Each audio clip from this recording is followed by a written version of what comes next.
would talk about is in real estate, one of the biggest things that we have to do, that everybody has to face, is conquering fear and self-doubt.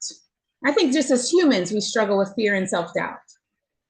And then you throw us into this business of real estate where basically we're in the business of being rejected and facing challenges and facing uncertainty. Like, this is the business we all chose. Who would sign? I mean, apparently we all did. Said, hey, if you want to come work, you can make a lot of money, but it's going to be full of rejection, uncertainty, so many problems, lots of challenges. Who wants to do it? And then there's us crazy ones that say, me, I'll do it. Sign me up. And then I don't hear a high-pitched noise. Does anybody else hear it? Is somebody at the dentist office doing this meeting or what? Or it sounds like maybe a vacuum or something, yeah. I don't hear it. Weird. I thought that was normal. If I mute myself, because I don't hear it, it makes me wonder if it's me. If I mute myself here in a minute, can you guys hear it? Hold on. Yeah, it might have been you, Brandy. So it quit? I don't hear it. Nothing's going on. I think it went away before you muted. Is it gone? Yeah, it's gone. Okay. Well, I don't know what it was because I don't. Let's see. And you need to put your camera. Yeah, my camera, I don't know. I may switch to my phone and jump on my phone. Let me do that. Okay. While I do that, hopefully we'll get rid of this noise. Chris, did you have a good birthday? I did. Did you party like a rock star? Huh? Did you party like a rock star? No. Not in the least. Not at my age. No way. We don't quite get after it like we used to. No, not at all. Come about 10 o'clock, I'm done. Right. Now this is Odie. He's visiting. Oh, nice. He wants to be on the call. Yeah. But we're not having it today. Beast. He is. First time I ever had a huge dog like that. Hey, while Brandy's getting dialed in, there was a topic that came up last night that I thought would be worthy of a short discussion. And it was one of our agents had a buyer that was pre-approved and they wanted to build a barn dominium and all those sorts of things. And then what they found out is a barn dominium is not an automatic, yes, it will work with an FHA loan. And her people have to go FHA, it would appear. So, this doesn't come up a lot, but you just, just because you have a piece of land and you have blueprints and everything, barn dominiums, I believe, and I haven't heard the formal word, but I think the bulk of them are not FHA eligible. And don't quote me on that because I'm still trying to find out more details. And much like manufactured homes / the other kind that I don't understand, some of those are HUD eligible or FHA eligible, some are not. So just keep that in mind. It's not an automatic will work. And honestly, builders, even if they're building a stick-built house for you on your 3 acres and you want to use FHA, there's a process the builder has to go through with FHA as it relates to their quality of home, as well as the plans and things like that. I haven't dealt with it in well over a decade, so I can't tell you what the steps are. But should you get yourself in one of those situations, the first step should be go immediately to the lender, put that in their court. Hey, we have a builder. His name is John. He doesn't think he's FHA approved, but they want to build their home on 5 acres. What do we do? And they can literally get from FHA the steps necessary for his builder approval and so on and so forth. Anybody have anything to add to that? Yeah, I had somebody at the it's a girl you and I both know, Lonnie, that used to work at our office. She doesn't really do real estate anymore, but her son had called me and I was trying to help him at the end of the year and he ran into the same thing. He wanted to build a barn dominium. You had to have the blueprints, you had to have everything. And then his lender thought that he's going to just buy the land. And he was an FHA and build a house, because that's what he kept saying. I'm going to buy this land and build a house. Well, a house is different than a barndominium, and they ran into the same thing. And I called and talked to their lender at length about it, and it ended up he wasn't able to do it. So. Yeah. And a lot of people go conventional when they're doing, building Yeah. on land, but some need to go FHA for either low down payment or credit flexibility or all the above. So it's not just a stamp that, hey, this will work. Right. Todd just responded. I asked Todd and he said, in the book, it doesn't say they're prohibited. So maybe there could be a path for a barndominium to be built, but then still you're going to have to find out from the lender what's that look like and just follow their guidelines. So again, how many times do we get on these calls, and working with a quality, experienced lender ends up being kind of important, right? And nothing against some of the rural areas and the lenders in those rural areas. They maybe aren't quite as polished as some of these other folks that are out there. So anyway, I want to just share that, just beware if you come across that could be a problem. I found that most of stick-built houses, if the builder will jump through the appropriate hoops to get FHA approval, then it can be done more often than not, but it is a lengthy process. So many builders like George Dahmer and these guys, they've been building to FHA standards for years. They can put a house FHA standards on 3 acres, 5 acres, and they're not going to have any issues. So again, something to think about. It's all yours, Brandy. Awesome. Okay, so I guess the sound is gone. I apologize. I don't even know what that was because I didn't hear it. So that's why it made me think it was me. Okay, so I'm on my phone now. But so yeah, I appreciate you bringing that up there, Lonnie. And then so back to what I was kind of talking about, because I really would like to hear what do you guys do to overcome fear and self-doubt? Like when that fear shows up, when you get that lump in your chest and you don't want to pick up the phone, or you don't want to call that lead or whatever, what are some things that you guys do to either push through it or overcome that fear and self-doubt? I like to start with a layup. A layup, okay. Make an easy call first, gives me momentum, gives me confidence, it gets me into the rhythm, and then I can make the harder call. Yep, find success. Okay, I love that. What else? What else are we doing, guys? We all feel it, every one of us. I do worst first. Okay, So what do you mean by that? I like to pick the thing that's kind of the most challenging, because I feel like if I can check that off the list, that the rest of the day seems to just look so much easier, because I don't have that hanging there of like, this is who you need to call, or this is the contact, or here's the conversation. I just don't like things hanging over me. So I usually like to find what I call the worst first. It may not be to somebody else, just personally what I don't love, and try to knock it out. Very good. Yeah, I've heard that theory, you eat the frog first. And I don't know the whole story about that, but it sounds like, it can't get worse than that. So it's only up or downhill from there. So I love that. What else? Thank you for sharing, Trisha. What else? What else do we do, guys, to overcome fear and self-doubt? When you think that you're not the best agent for all right, here's the question. Have you ever thought, when you get a call from a client or a situation, and go, I'm not the best agent for this one? Lonnie would be better at this, or Ryan would be better at this, or what do we do then? Do we just not do it? I'm gonna go ahead, Sandy. I just tell myself they need my help. And if not me, it's going to be somebody else. So Yeah.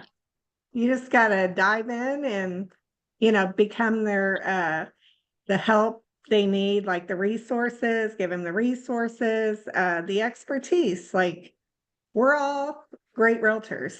We can do it. Absolutely. And sometimes we have to remind ourselves about that. We have to actually talk to ourselves and remind ourselves, I'm a great realtor. I can do this. Maybe it's something you've never done before, but you could figure it out. You've figured out a lot of things so far. Micaiah says, I pass off business that's not a good fit for me. I no longer take things that don't match me anymore. There you go. That's a strategy. I don't really have a problem when it's like a couple people, but when I go up to the house and there's like 5 or 6 cars and I'm like, oh, brother. Yeah.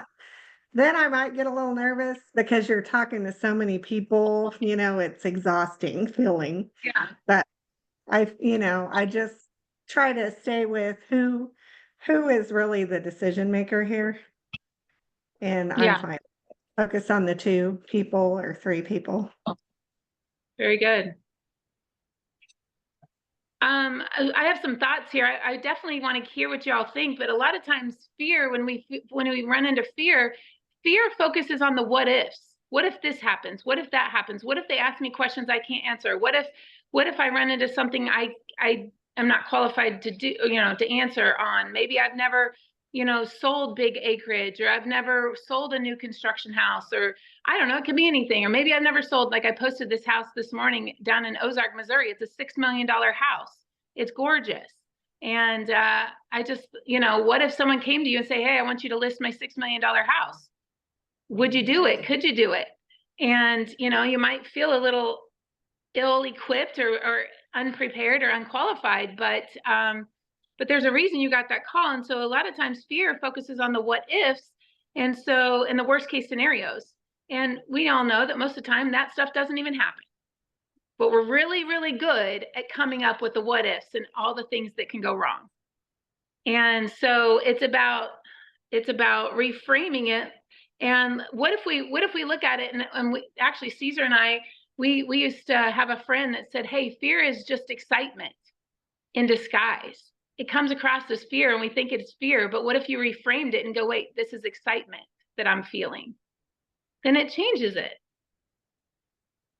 And so what if, instead of saying what could go wrong, ask yourself, what if it goes right? What if this thing really works? What if this all comes together like I think it could? Then that's exciting. And so it's changing it from fear into excitement. And so, all right, anybody else have any thoughts on that? I think the better prepared we are, the better the confidence you have. And also, one thing I'll never forget is my first time in Bold. I was doing cold calling because that's what we did back then all the time. And I called on a couple $1 million house too. And he said, just tell me this, what are you going to do different on my house for the commission that you do on the $300,000 house? What's going to be different? And also, it made me realize they want to see your past record because he wanted me to send over my portfolio. Okay. So those kind of things, I feel like if you know those things, like we all do now, those are a couple of things you could prepare before you go to that $1 million or $2 million listing. Mm-hmm. This proper preparation prevents all that. It does. It really, really does. But then I would also say that a lot of times I think you can, and especially if you think about if you've had kids, if you've had children, and they're afraid to try something new, they're afraid to try out for the sports team, or they're afraid to go somewhere because they don't know who they'll know, and you got to encourage them to go. And then they go and they have a great time or they have a great experience, and then they come home completely different because they have all this confidence now. So if you're waiting for confidence before you go into something, you'll never go into it, because you got to actually take action before the confidence shows up. So don't wait until you feel the most prepared, most confident, most ready. Actually take action before you're ready. Find out that no one died. Nothing went terribly wrong. Everybody survived, and it might have gone in your favor. And then you come out of there with more confidence. And that confidence comes from doing things that are uncomfortable, and you find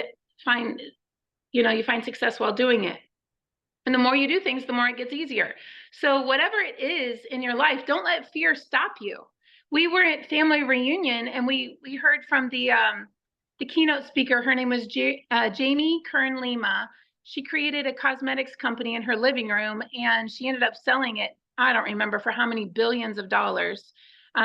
years later, and she talks about this, and she asked us a question at family reunion that really had everybody crying in the room. She asked us, what has self-doubt already cost you? If you look back in your life, what has self-doubt already cost you? It's cost all of us in some ways. And so if we can learn from that and go, I don't want that to happen anymore. I don't want self-doubt to cost me anything anymore. And so she had a whole thing on it. And she has a book called Worthy, and it starts with knowing that you're worthy, that you're able, that you're worth succeeding, you're worth having a successful business and finding success. So anyway, just a couple more thoughts. If you do struggle with fear, or when you struggle with fear, I won't say if, because I know we all do at different times. Speak whatever, in bold, they teach us, is it bold or is it ignite or something? I think it's bold, where they would teach you about affirmations and speaking positive affirmations over yourself. I know that sounds so corny and so cheesy, but it works. It works because you're saying it out loud. You can't just read it. You have to say it out loud. And it helps change your mindset. And then maybe ask yourself, okay, what's the worst that can happen here? What's the worst thing that can happen? I'm afraid, but what's the worst thing that can happen? What? They tell me to kick rocks. They tell me to go jump in the river. They tell me to leave and never call them back again. Okay. I can handle that. All right. I think, yeah, Brandy, we got to improve our skill set. That's where confidence comes from, just like you said. Yep. And we're only going to do that with, the time on the task. And, as for example, even me getting back into really calling my database again late last year. And I kind of had gotten away from that a little bit, except for the top people. And so the ones that were more on the peripheral, it was a little trying to figure out how to start the conversation without it being kind of wonky. That took a little while to get that down. Now, somebody maybe I haven't talked to in a few years, but and they know me. I know exactly how to start that conversation. Make it all about them, open-ended questions, and it just goes almost, it's smooth. It's as smooth as anybody now. And then we wrap up with, when we get done with the conversation, I'm so glad we finally had a chance to connect. I'm a phone call away. Anything you need, real estate, non-real estate, please lean on us. We have all kinds of resources. I hope you'll keep me in mind if you come across anybody thinking about buying or selling. And if you don't mind, I'll probably check back within, you and your family in a few months, every few months, something like that. It's always well received, but, we just feel it's so hard to pick up the phone and start those conversations.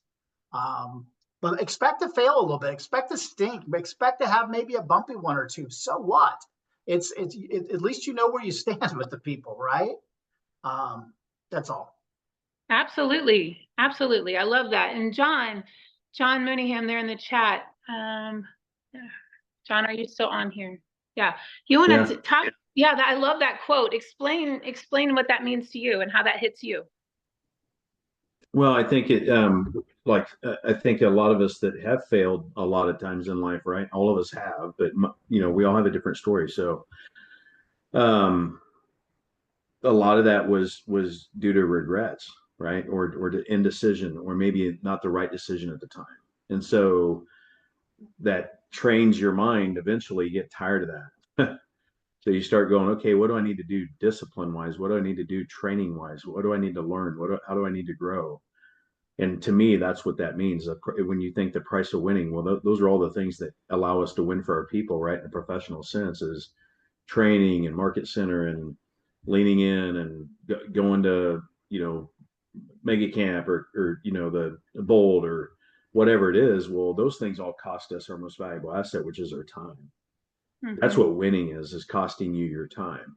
So to me, that quote spoke to me, because the times where I failed in life, and it's a lot of times I failed, more than we have time for.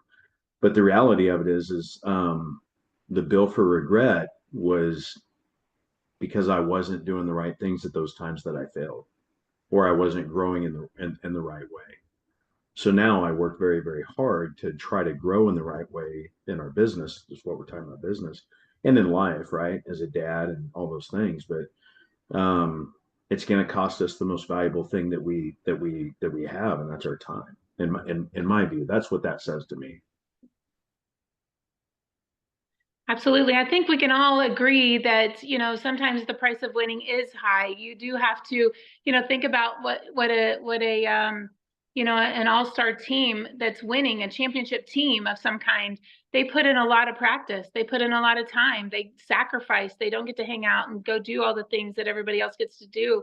And at the same time, you know, the bill for regret, you know, if they don't do all those things, then they're not in the championship game. They're not winning the Super Bowl. They're not doing the things. And so I think if we can bring that over here to business and to life, we have to ask ourselves, you know, are we keeping ourselves out of the game? Are we counting? We are our worst enemy, right? And we are our biggest obstacle that we have to overcome. And so I'm just trying to mastermind around ideas and how we move forward and get past ourselves, get over ourselves here. And so I appreciate you all participating on that. And if there's anything else or anything else, you throw it in the chat. I appreciate Shelby there. She says she practices her presentations by videoing herself over and over again. Saying it multiple times out loud builds her confidence when she's in front of clients. I think that's really great. And then Trisha, I have told clients that I can't obtain perfection, but I do strive for excellence. Striving for excellence not only giving my best, but using the best from those around me. That's true. It's exactly true. And the cool thing about being a part of an office like us is that you guys hopefully can go into situations where you might feel a little unsure, but know that you don't go alone. You've got a whole office of people surrounding you. You've got a whole bunch of people that are cheering you on and will do anything to help you find success. So I'm just, I guess, encouraging all of us, let's go for it. Let's dream big and put ourselves out there and take our business to the next level. Let's do that and have the courage to do that. Okay, so now switching topics, my next thought, and again, I love these masterminds because every person who leads the mastermind gets to bring their own flavor and flair to the theme of the day. And so one of the things I would like to brainstorm on is topics for education. Like within the market center, you know, one of the things I get to do is I get to work with the education committee and we get to put together the education calendar.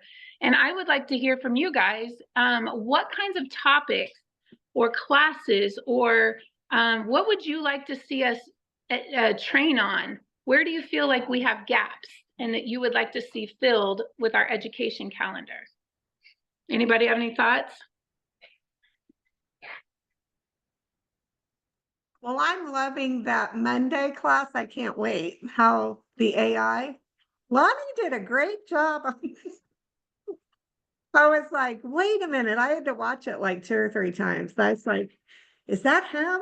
And then I was like, he's pretty dry, but you know, not emotion. He was emotionless, kind of. And so I thought, oh my gosh, that is AI. But I thought it was kind of cool, didn't you? Yeah, it was fake. Cool. It was fake news. Let me tell you. I liked it. I thought it was funny. But Paul's little computer just took some pictures of my face.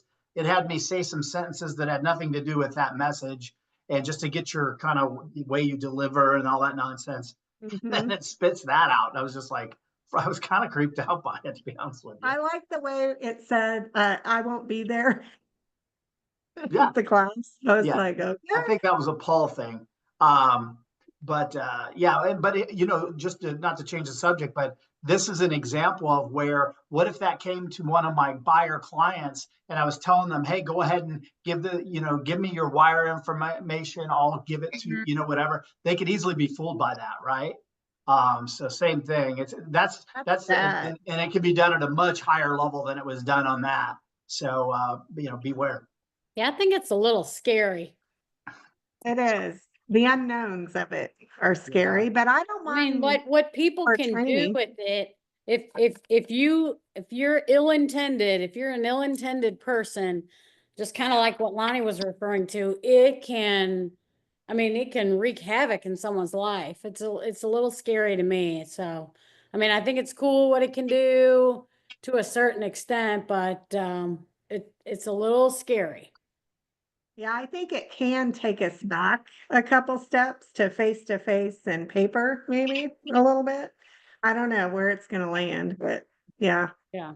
I think we're gonna regress a little over it in those aspects, like closing wirings and all that kind of stuff. Mhm. Yeah.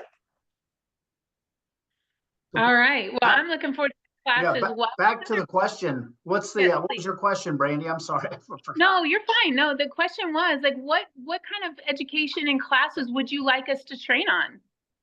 Where do you feel like you need help?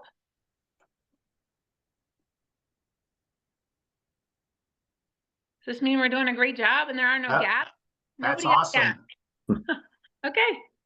Probably Fair. something that's always good to get touched on too as we go into the spring is pricing, revisiting comps. The market is I don't know, and I don't know who all is seeing this in their business. I know we are.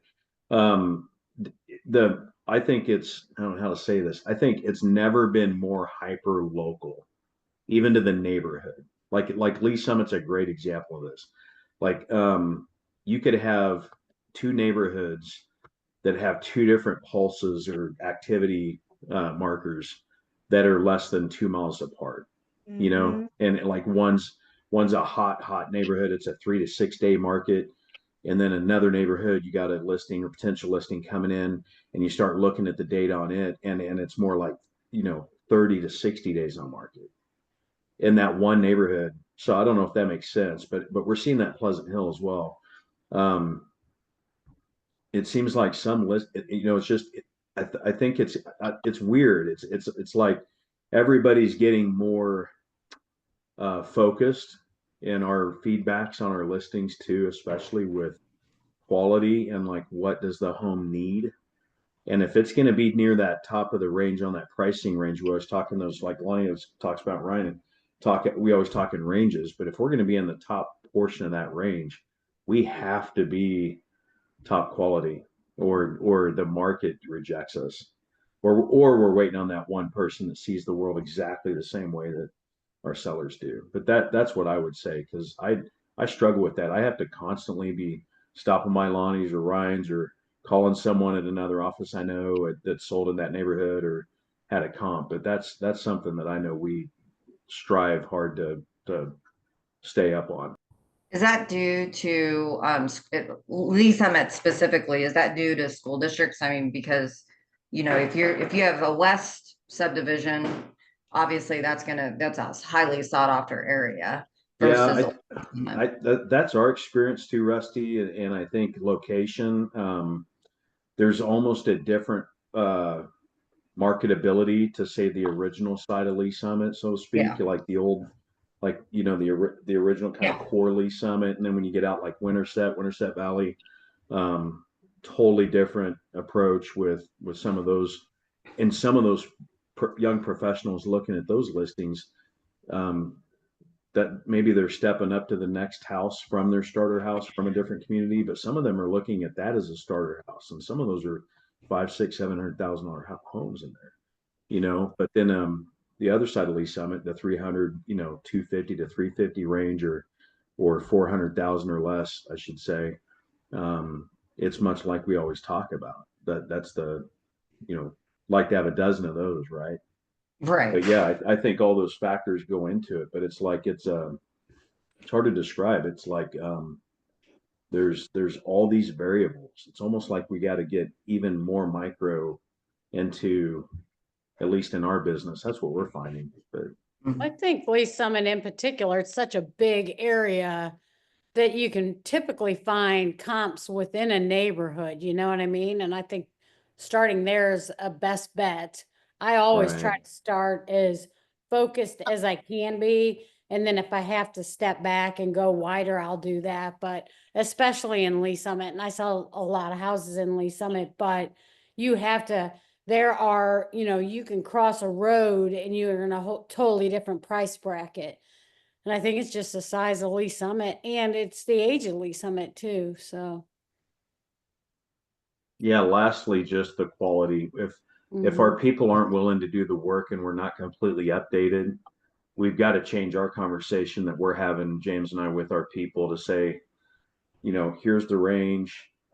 I know, because the your price and then our price, as long as we're willing to revisit that conversation, it still works somewhat, but man, it's drug out. Lonnie and I talked about that the other day. It's like we're having twice as many conversations, and then we're kind of chasing the price backwards. But man, I hate feeling like that, because we always do write down what our suggested price is, but people still have a hopeful optimism that they're going to get their price, whatever that is in their mind. And that happens to all of us, John. I've got a seller now that, we put their house on the market a few weeks ago. I can see clearly 410, 420 is the range for it. And I said, we'll likely get close to the top of that range. To do so, let's actually go 425, because I think we'll get the same number of showings, give ourselves a little wiggle room down into the top of the range. All well, right? We're getting a lot of traffic. We got some interest. Don't quite have an offer yet, but I think it's inevitable. But she made it pretty clear this week that, hey, it needs to be the 425. That was $5,000 above the top of the range. And we set it there as an inflated number to work ourselves down. So I went back to my original email after I saw their house, where I said, hey, house looked great. Here's the things we need to do. Here's my estimate as far as high and low, and here's where we need to start. And I linked that back to them, and I said, hey, just remember, based on our initial conversation, here's where I told you the range would fall for the house.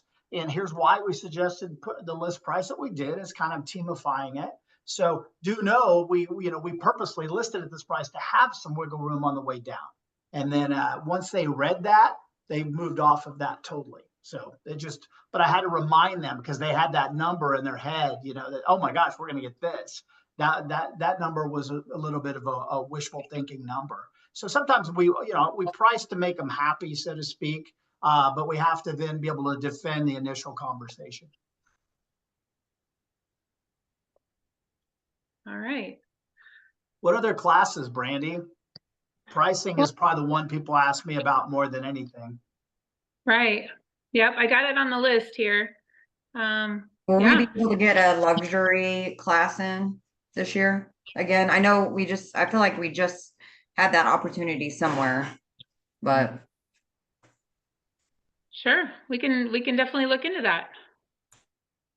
There's lots of do that with another market center, maybe merge in and do one meeting somewhere.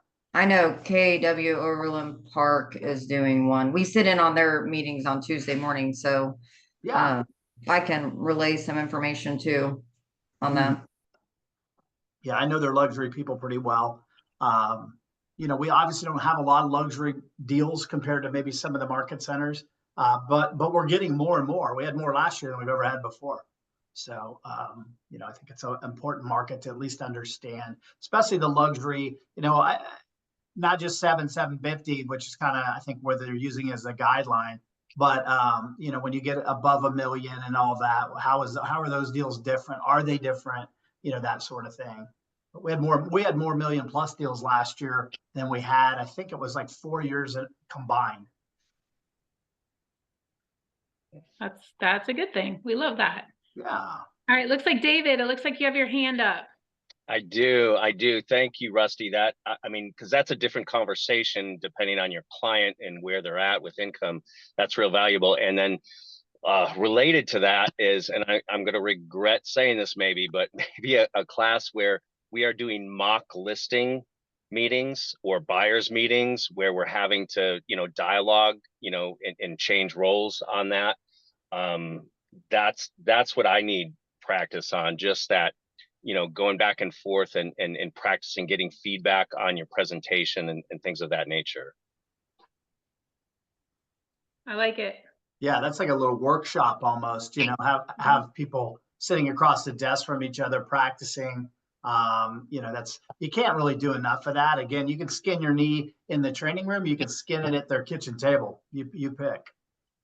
And the funny part is, no matter how you practice for that listing, when you get in there, it goes haywire. Like everything goes backwards. Like, okay, we're not, it just ends up a different way.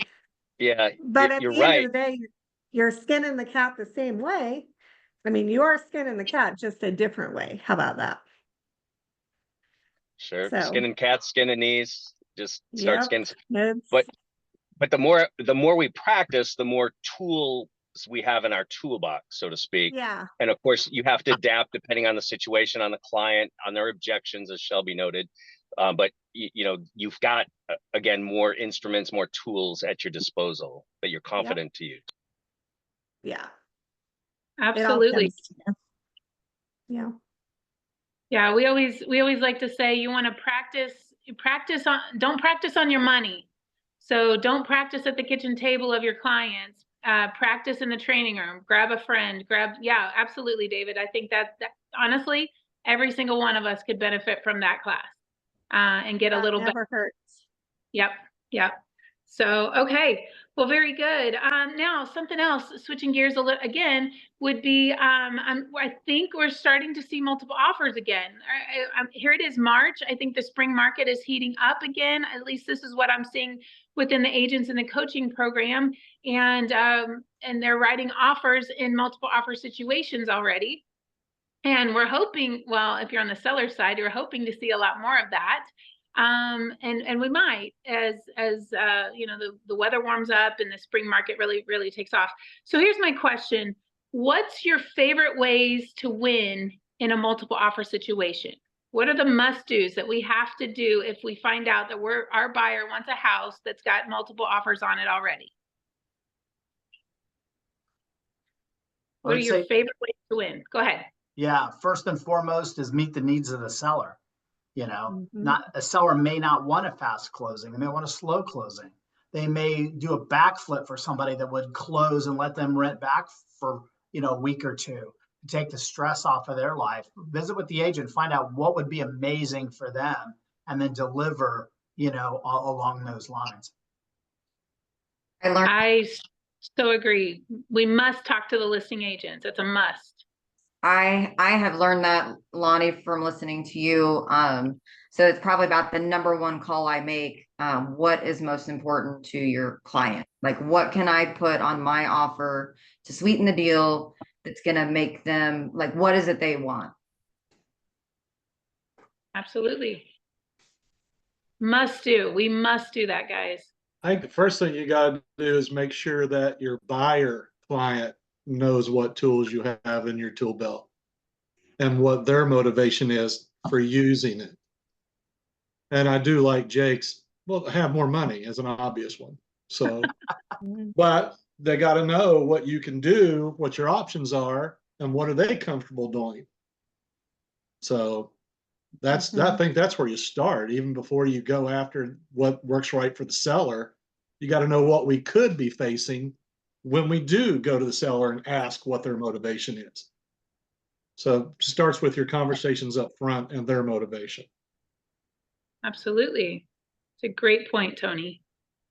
Yeah, not all buyers, you know, the seller might want a cash offer. Well, sorry, my buyer's not cash. There's, you know, we do have the governor of what our people can and cannot do.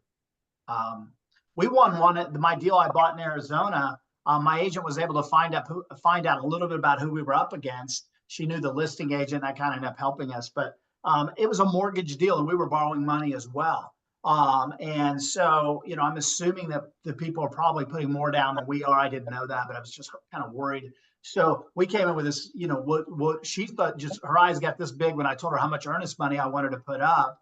And then also, I wanted to waive my appraisal completely. We'll do one, but it's not germane to the sale.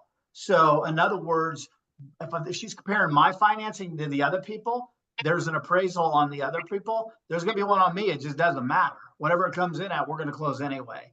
And guess what got us the house? That's why we wanted, at least according to the agent. We never know, but that's what she said.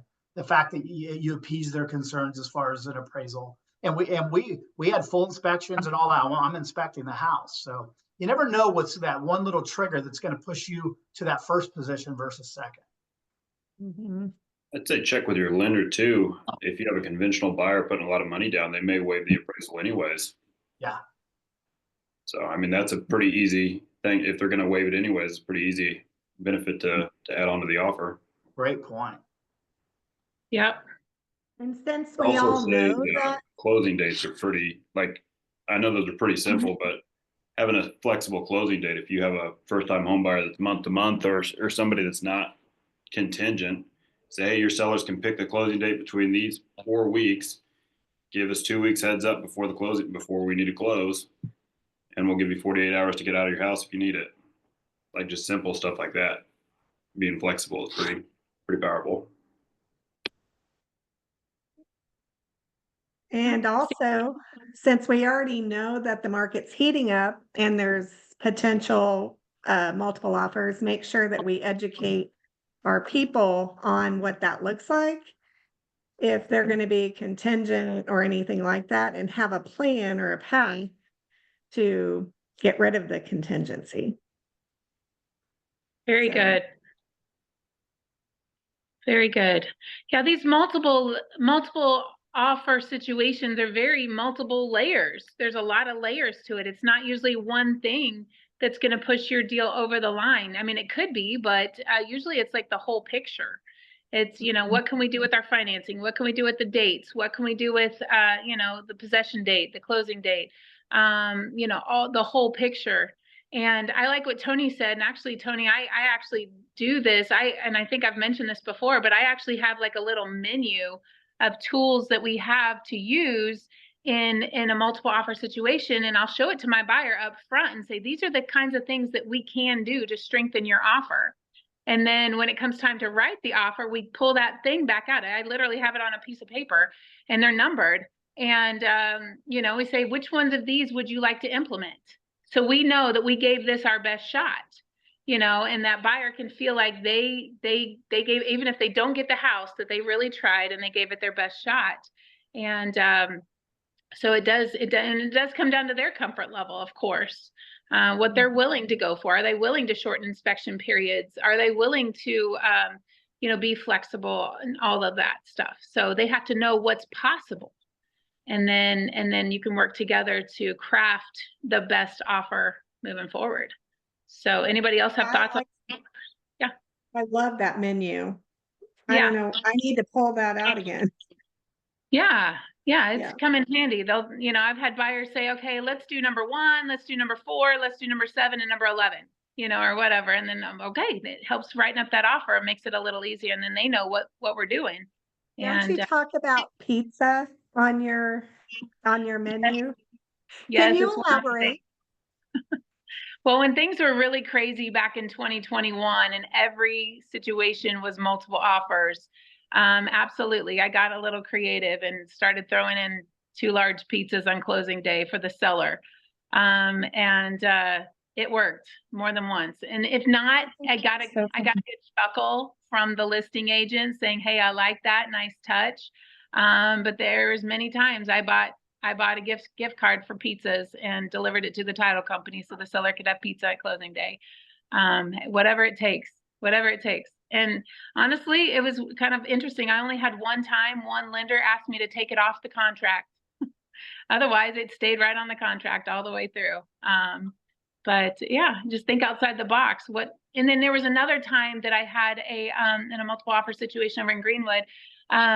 My buyer, after getting beat out of many different houses, he's a landscaper. He says, hey, tell him I'll throw in free lawn mowing. If they'll accept our offer from contract to close, I'll come and mow the yard every week. I'll bring my mower by here and I'll mow. And they loved it. And then he got to go check on the house every week, you know, throughout the whole process. So, you know, that was what he wanted to throw in there. And he came up with that, not me. But I had educated them on thinking outside the box and let's do what it takes to make our offer stand out from everybody else's. So, all right. Yeah. Okay, well, we have about 12 minutes left. I have more I can talk about, but I do want to make sure that we, you know, sometimes you guys bring situations and you bring challenges and problems that you are facing and want to mastermind about it. So here's your chance. Who's got something that you want to ask your peers about? What you got? I had a good one here. Somebody asked me the other day, and I wasn't really sure how to answer it. They said, why do you get paid more on the buyer side? Why do you get paid more if we buy a $500,000 house and a $400,000 house? Is it really that much more work? I know we get paid on volume, but I was like, well, it's not really that much more work to sell a $500,000 house and a $400,000 house. So I wasn't really sure how to answer it. That's the same thing that $1 million person asked me Yeah. is what do you do Mhm. different for a $300,000 house than you do for mine? Yeah, that's what I wrote it down because like, oh man, yours reminded me of that. Yes. And that's a very good question. I mean, it'll stoop you for sure. So that brings me back to my sales days. Like all customers are treated equally, right? Like I work just as hard for my $300,000 home as I do my multi-million dollar home. So, and then Sandy walks away with her phone call. But I'm curious, like, what was your response to that? I didn't know what to say. It was my first year in the business. Yeah. And so he said, send over your portfolio. And I'm like, portfolio? I haven't even sold a house yet, you know? Yeah. That's what I thought to myself. So I didn't have an answer for him. And I never did get an answer from anyone. Okay. I still really don't have an answer because you do make a lot of money on I mean, your events can be different. You can have wine and cheese that, you know, you can schedule things around wine and cheese and stuff like that. Your books may look different. They may be leather bound. You know, I don't know. Like, In Jake's example, I like kind of taking it down Ruslin's path in that, all clients are treated equal. And if I have a client buying a $50,000 lot or, $100,000 rehab house or a client buying a $1.5 million house, they're going to get our same attention. And yeah, there's a massive difference in revenue to us, but we feel like we owe them all a high value of service. And if they're looking in that 400 or 500 range or whatever, you can make it pretty clear. Hey, we have clients that, honestly, we make a lot more money than this situation, and we have some we make a lot less, and so then they'll kind of feel like they're more in the middle. I don't know. No one's ever asked me that. So I was sitting here just thinking of the hell would I say? It was an engineer. He was doing math in his head the whole time. Yeah. Oh yeah, they do. Especially with us having to put it on the contract now. Right. So yeah. Just, hey, we have an interest stream where everything is based on sales price. Everything's based on volume and sales price. Even title. If you look at the title chart, guess what it does as the price goes up? Mm-hmm. Yeah, it goes up. More expensive. I think that's great. Treating everybody equal. I mean, that's a big thing these days, is to treat all folks the same. I mean, but do we? If you had a $2 million listing that was coming up during the Super Bowl, would you go to it, or would you go to that $50,000 listing during this? I'm not going to the $50,000 listing during a Super Bowl. You're being recorded. I would hire the one out. I'd go to the other one. That's what I'd do. I'd refer the one out and go to the other one. Even if wants your house listed to the Super Bowl, I'm firing them anyway. Yeah, I don't know. I know, right? Yeah, they're not a Chiefs fan then, are they? Or, they're just not. I think also when there are those really high priced homes, they do sometimes sit on the market longer. And so you could say, this could be multiple open houses. This is multiple trips of coming to your property. This is a lot more negotiating and advertising. I door knock, not going to be once I'm making a flyer and hitting your neighborhood or those kind of things. So I think you can show maybe how the market draws the time out, which then is my time, and time is money. Yeah. And you do hang out with those people longer.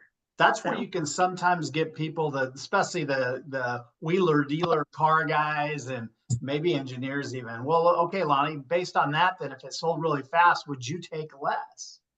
No, and then my I'm answer just really is, good at what I did. Yeah, I said if it sells fast, it sounds like we hit a home run for you. Yeah. Yeah. Did I get paid less for a home run? Payment. Right. Yeah. Can I charge more if it takes us 9 months? Right. Yeah, that would probably be my response is like, what's more important to you, getting this sold, or do you want it sitting on the market longer and then I'm utilizing my time more for your dollars? I was thinking of trying to figure out an answer to that question, I'll have to look up some of the numbers and stuff like this, but I mean, I guess percentage wise, 1% on a 500,000, if we were to negotiate 1% better deal for our buyers on a $500,000 house, more money than a 1% better deal on a $200,000 house. So maybe that's kind of where we can say, like, if we say, hey, with a realtor buying a house, you get a certain percent better negotiating deal or whatever the value is there. Maybe we can do it in percentage wise, because then it would kind of translate over to a dollar amount. 1% to your $50,000 buyer or seller is probably more important than 1% to your $500,000 seller or buyer. But at the same time, I always think you get what you pay for in everything. So if you want a reduced rate agent, they're out there and you get what you get. And they weren't trying to bring me down. They were just purely asking for a question part. Well, think about this. They do question us, and sometimes we question ourselves, but they don't question a surgeon, like a 30-year-old or a surgeon that's a master surgeon with 30 years experience. They don't question him and go, why do you get paid so much? Your surgery was faster than the new guy who was double. Well, of course, if I'm having surgery, I want the best, right? I want to pay, it's worth it. Same thing with an attorney. If you're going to court and you're getting sued or have to, suing somebody else, you want the best working for you, and it's worth it. And so somehow we have to find a way to share that it's not necessarily like there's a lot that goes into it. And I can't remember, like, Caesar, if you're still on here and listening, I know he's on here, but I don't know if he's listening. He tells a story about, I don't remember, I'm probably going to butcher it, but it was about this situation where this engineer knew the right buttons to push at the right times to stop some sort of destruction. I don't know, I'm butchering the story, but it's like, wait, it only took you 5 seconds to push the button, and he said, yeah, but you don't have no idea the preparation it took to go into knowing what button to push at what time. Like there's experience that we all bring to the table. It's not just price. We're not. Yeah, you're here. Go ahead, Caesar. Yeah, the actual story is, and I don't have my camera on, by the way, but it is they asked an engineer to a manufacturing plant. The story goes something like that, to come fix the machine was down, production was hurting, and he charged them, I think, $45,000 for 15 minutes. And the guy said, why is that so expensive? And the engineer said, I charged you, I don't know, $150 to show up, but the other, basically all the thousands of dollars was knowing what button to push. That's what you're paying me for. That's special knowledge. So that's what you as agents know. You know what buttons to push, and that's what makes you extremely valuable, not just to get a product that the client's going to live with and be happy with, but also avoiding all sorts of, after the deal is closed, all sorts of, created just situations. So you know what button to push. That's what makes you extremely valuable. There we go. I've had a lot of luck with, if they want me to reduce my commission, I just say, if I give my money away this easy, just because you asked, what do you think I'm going to do with your money? And so I use that, and no one ever, they're like, oh yeah, you were good. So I have that. Yeah. If I ever get it and I use that, it works. So the part where I'm still kind of stumped is these people were they looked at a $400,000 house and they looked at a $500,000 house. And so they're going to get my same service on each house, the same thing that they weren't asking me to cut commission, but I make less on the $400,000 house. So that's the part where I'm like, okay, I know, I get it, but I just didn't really have a great answer for it. I use that line a lot, especially if I'm competing with other agents that are discounted. Here's an idea. Do you have ChatGPT? Oh yeah. Ask it and let us know what ChatGPT says. How what would you answer? How do I defend this? And see what it says. We do have 1 minute left. So follow up with us, Jake, and let us know what you learn on that. But want to make sure that Lonnie put it in the chat. We will have an investment club coming up that we're going to be forming. If you want to learn more about investing and other streams of income through real estate, be watching for that. Be a part of our investment club that we're starting. It's going to be really exciting. They have one of these that runs at a very high level that is changing the lives of agents over at Keller Williams Overland Park, and they are teaching us how we can launch this thing and get it off the ground. And it's really cool, really amazing. I can attest to it just because I have family that are in that group, and because of that group, they have purchased 3 investment properties in the last 2 years. And so I'm excited to learn. And if you want to know more about how to get into investing, or how to take your investing to the next level, or what's possible with investing, keep an eye on we don't have a date yet, but keep an eye open for that. And then one last thing I want to point out is next Tuesday, March 11th, after team meeting, we're having a lunch and learn. And we're introducing a new tool that we're to the Market Center, and it is called Agent Kickstart. And it is for agents. It's a lot of foundational and basic stuff for, maybe primarily newer agents, but don't discount it, because even seasoned agents have access to this tool to go back and maybe get refreshers on some things. It's a video-based training program that we are able to offer our newer agents to get training on their own, at their own pace. We monitor it, we keep in touch. Anyway, it's not just about that. So the reason I'm telling you about it is, yes, we're introducing this new tool to our Market Center, but also Tina Bernine is coming over. She's a guest speaker. She's a top agent, mega agent. She has a team, and she's going to teach us how she pulls $15 million in closed sales out of her database of 400 people. So $15 million out of 400 people in her database, and she does it year after year. Yep, Sandy? I was going to go back to the role play. They're on there as well. Oh, the role play. Yeah, role practice and role play. So that is a big benefit to all of us, because I have not been role playing for a while because I didn't need to. The market pulled me along. The houses pulled me along, but now I need it. And I realize that, and we all need it. So we all should realize that and go to that and look at, check it out. It's going to be good. All right, so that's more information's coming, but it is Tuesday, lunch and learn. David Meisner has hooked us up with some, I believe it's Casa Mexico. It's Mexican food for lunch. So check that out. And it's 11:02, so we are done. All right, guys, thanks for joining us this morning. Appreciate you.